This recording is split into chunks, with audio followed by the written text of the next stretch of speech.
Hello guys! So dahil nagbabagyo ngayon at nag-uulan, so kailangan daw maggawa ng alternative para maituro sa inyo ang ating lesson for today. So for today's video, tuturuan ko kayo about special products. Special product na sinend ko naman sa ating GC. Pero kung naniniwala, kahit sinend ko na sa inyo yung lesson, ay hindi nyo naman yun naunawaan. Kaya hayaan nyo ang inyong teacher na also para ipaliwanag sa inyo kung ano ba ang square of binomials. Tara!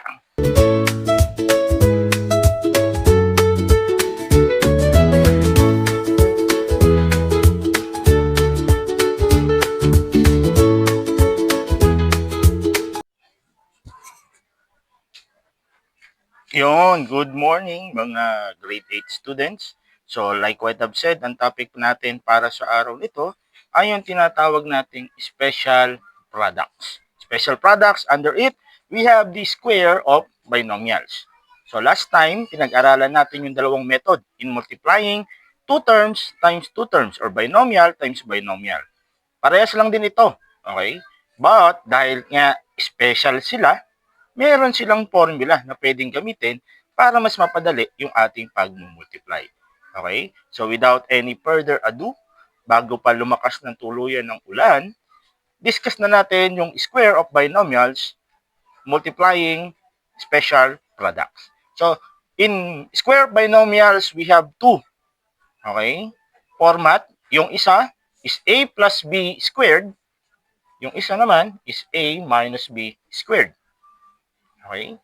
Kaya siya tinatawag na square of binomials because meron silang exponent na squared or 2.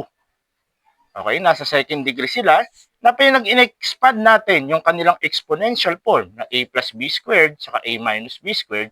Ganito naman yung ating magiging resulta. A plus b times a plus b. On the other hand, we have a minus b times a minus b.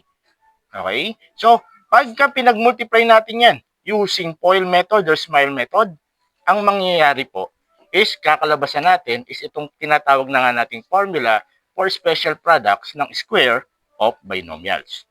Okay? So, paano natin yung gagamitin? Okay, check ko lang ha. Baka kasi hindi nagre-record. Yun, nagre-record naman. Okay? So, paano yung gagamitin? We have two examples.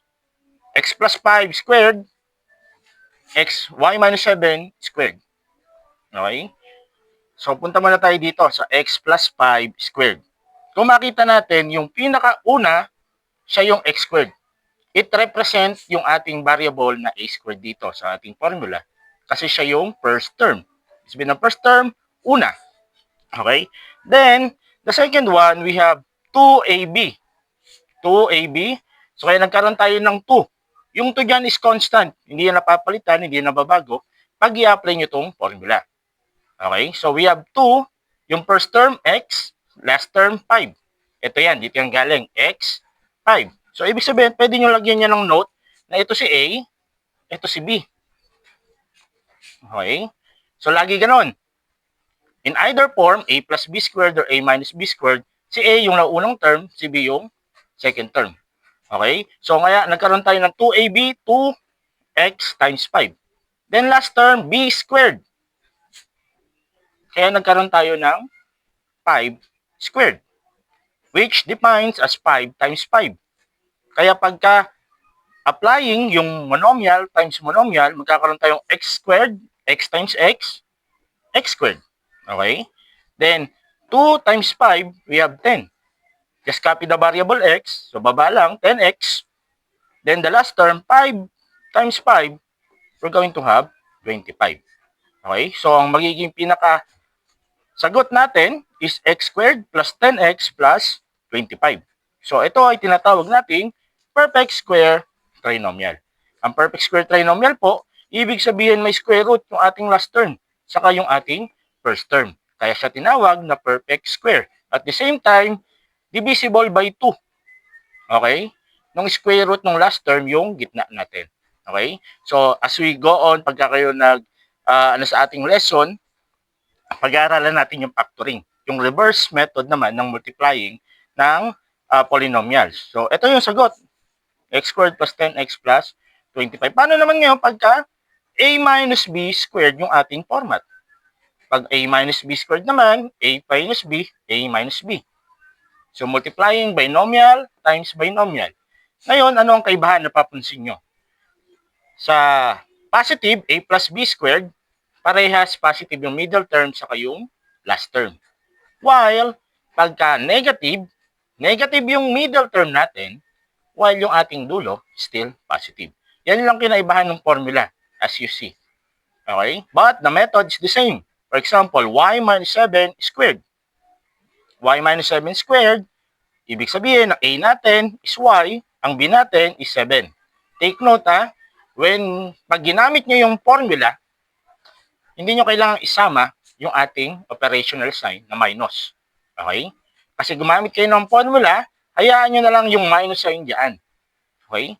So, ibig sabihin, magkakaroon tayo ng applying the format, a squared. Ito po yun. Minus 2ab.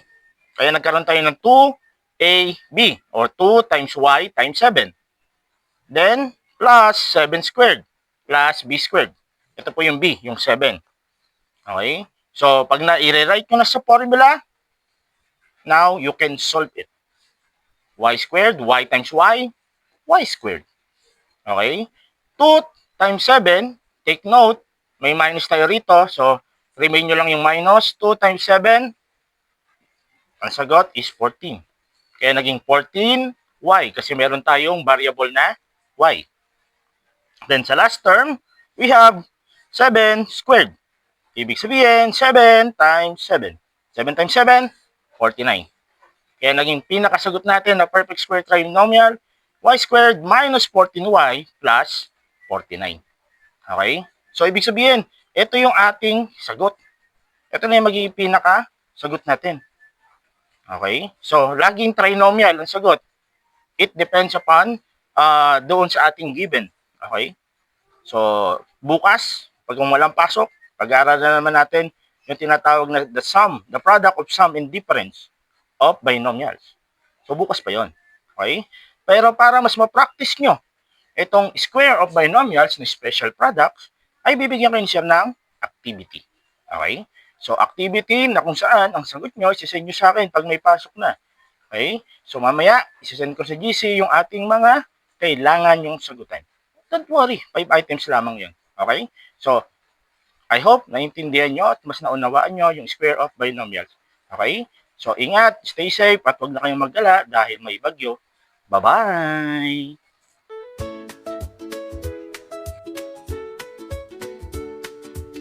Hello? Okay. So, bago tayo matapos, so sabi ko nga sa inyo, bibigyan kayo ng share na activity. Activity 1 to 5 lang naman. Find the product of the following square of binomials. Saan ilalagay? Sa notebook. Okay? Sir, sa notebook po. Sa notebook po ilalagay. Okay? So, sasagutan at ipapasa pagka tayo ay meron ulit na face-to-face classes. Okay?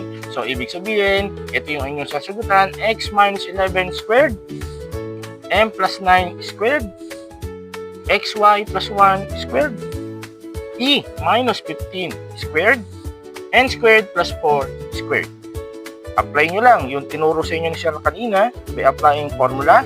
Ngayon, kung hindi pa rin kaya, you could use yung ating previous na pinag-aralan using FOIL method or SMILE method. Again, ito ang inyong teacher na Oso. So, bye for now, and I hope to see you soon or bukas or susunod na araw pag wala ng bagyo. Ingat kayo and God bless. Bye-bye!